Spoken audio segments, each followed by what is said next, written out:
एक महीने की शांति के बाद सुप्रीम कोर्ट ने एक ऐसे मामले में फिर से जान डाल दी है जो देश की रिलीजियस, लीगल और पॉलिटिकल हवा को एक बार फिर गर्म कर सकता है। अप्रैल 1 को सुप्रीम कोर्ट सुनवाई करेगी एक ऐसे लॉ पे जो ये डिसाइड करता है कि क्या किसी मंदिर, मस्जिद या चर्च की असली आइडेंटिटी फिर से चेक की जा सकती है। Hello viewers, welcome back to law Chakra, जहां हम लेके आते हैं हर वो लीगल अपडेट जो आपको डायरेक्टली इम्पैक्ट करता है। और आज का टॉपिक है प्लेसेस ऑफ वर्शिप एक्ट 1991 पे एक फ्रेश हियरिंग। ये लॉ 1991 में पास हुआ था और इसका बेसिक फंडा था सिंपल। 15 अगस्त 1947 को जो रिलीजियस प्लेस जिस फॉर्म में था उसको उसी फॉर्म में रहना होगा। किसी भी जगह की रिलीजियस आइडेंटिटी बदली नहीं जा सकती। लेकिन एक एक्सेप्शन था, राम जन्मभूमि केस। पर आज पूरे देश में कई जगहों पर रिलीजियस आइडेंटिटी को लेके डिस्प्यूट्स है, जैसे ज्ञानवापी मॉस्क वाराणसी, शाही ईदगाह मथुरा, शंबल की शाही जामा मस्जिद, जहां रिसेंट क्लैशेज में कई लोगों की जान भी गई थी। इन्हीं बैकड्रॉप में सुप्रीम कोर्ट ने दिसंबर 2024 में 18 लॉ सूट्स पे स्टे लगा दिए थे।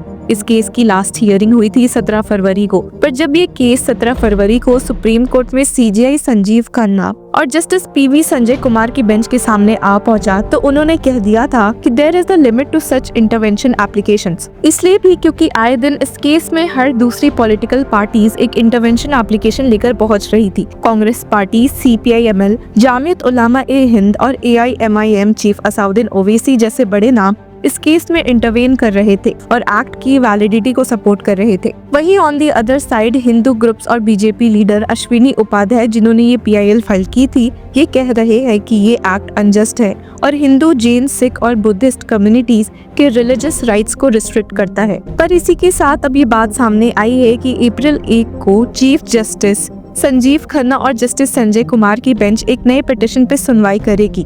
ये पिटीशन फाइल की गई है लॉ स्टूडेंट नितिन उपाध्याय द्वारा एडवोकेट श्वेता सिन्हा की मदद से। अब इनका कहना है कि कोर्ट्स को अलाउ किया जाना चाहिए कि वो साइंटिफिक और लीगल तरीकों से किसी भी प्लेस की ओरिजिनल रिलीजियस आइडेंटिटी वेरीफाई कर सके। और ये पिटीशन डायरेक्टली चैलेंज करती है section 4 subsection 2 of the act, जिसमें बोला गया है कि किसी भी रिलीजियस साइट के आइडेंटिटी पे लीगल केस ना बनाया जा सकता है और ना उस पे कोर्ट कोई फैसला दे सकती है। पिटीशन का बोल्ड क्लेम है, जुडिशियल रेमेडी को रोकना कॉन्स्टिट्यूशन के बेसिक स्ट्रक्चर का वायलेशन है। कोर्ट्स के पावर को लिमिट करना पार्लियामेंट का काम नहीं हो सकता। अब इस क्लेम में कुछ इंटरेस्टिंग पॉइंट्स भी रेज किए गए हैं। स्ट्रक्चरल चेंजेस अलाउ होने चाहिए अगर उनसे किसी प्लेस का ओरिजिनल रिलीजियस कैरेक्टर रिस्टोर होता है। साइंटिफिक सर्वे जैसे ASI या हिस्टोरियंस करे, उस पर एक्ट कोई रोक नहीं लगाता। राइट टू अप्रोच कोर्ट्स, ये किसी भी सिटीजन का कॉन्स्टिट्यूशनल राइट है, उसे डिनाई नहीं किया जा सकता। पिटिशनर का कहना है कि हिंदू, जैन, बुद्धिस्ट और सिख कम्युनिटीज को उनके रिलीजियस साइट्स रिक्लेम करने का हक मिलना चाहिए, जिनको अलिजेडली इन्वेडर्स ने कन्वर्ट किया था। लेकिन दूसरी तरफ जामियत उलमा-ए-हिंद, AIMIM के असाउद्दीन ओवैसी, कांग्रेस, CPI-ML और DMK जैसे पार्टीज ने एक्ट के सपोर्ट में इंटरवेंशन फाइल की है। इनका कहना है कि अगर ये एक्ट हटा दिया गया तो कम्युनल हार्मनी ही खत्म हो जाएगी। फरवरी 17 को सुप्रीम कोर्ट ने एक्सप्रेस किया अपना concern, to many petitions filed. Bench ने बोला अब सिर्फ एक 3 जज बेंच अप्रैल में पोस्ट नोटिस वाले पिटिशंस को सुनेगी। लेकिन सुप्रीम कोर्ट ने ये भी बोला जो नए लीगल आर्ग्यूमेंट्स हैं उन पर इंटरवेंशन एप्लीकेशन फाइल की जा सकती है। तो ट्रांसलेशन, नए आर्ग्यूमेंट्स लाइए बट नए केसेस नहीं। और इसी प्रोसेस में आई नितिन उपाध्याय की प्ली, जिस पर अब 1 अप्रैल को फाइनल हियरिंग होने वाली है। ये सिर्फ एक लीगल इशू नहीं है, ये मैटर टच करता है secularism, judicial review as basic feature, right to religion versus right to historical truth को। जहां हिंदू ग्रुप्स कह रहे हैं कि मंदिरों को वापस लाया जाए, वहीं मुस्लिम ऑर्गेनाइजेशंस कह रही है ये सब एक प्लान्ड अटेम्प्ट है हिस्ट्री रीराइट करने का। सुप्रीम कोर्ट का अप्रैल का डिसीजन ये तय करेगा कि क्या 1991 का places of worship act constitutional है,